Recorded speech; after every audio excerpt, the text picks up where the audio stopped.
ఏడుకొండల వారి ఆశీస్సుల వల్ల దైవ సంకల్పంతో 52వ రోజు మహానేత, తెలుగు జాతి గర్వించదగ్గ తెలుగు బిడ్డ నారా చంద్రబాబు నాయుడు గారు బయటకు వస్తుంటే నాలో టెన్షన్. ఏ విధంలో ఉన్నారో, లోపల ఎట్లున్నారో, 52 రోజుల పాటు ఎలా కుంగిపోయి ఉన్నారని బయటకు వస్తుంటే జోలు పడిచిన సింహంలాగా, తెలుగువాడి గర్వంలాగా, తెలుగువాడి తేజస్సులాగా నేనున్నా. ఈ జైల్లో ఈ వ్యక్తులు ఈ కుతంత్రాలను నేను చేయలేవు, తెలుగు ప్రజల కోసం నేనున్నాని అడిగేస్తుంటే ఆ ఉత్సాహంతో ఉర్రెక్కింది.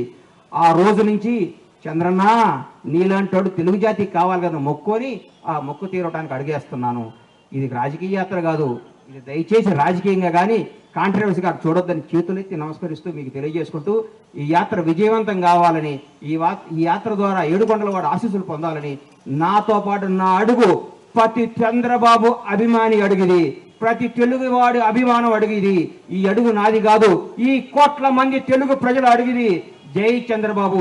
ఈ అవకాశం ఇచ్చిన ఏడుకొండల స్వామికి, నాకు సహకరించిన నా షాద్నగర్ ప్రజలందరికీ హృదయపూర్వక ధన్యవాదాలు తెలియజేసుకుంటూ మీ సహాయ సహకారాలు, మీ అభిమానం, మీ ఆశీస్సులు ఉండాలని కోరుకుంటూ సెలవు తీసుకుంటున్నాను.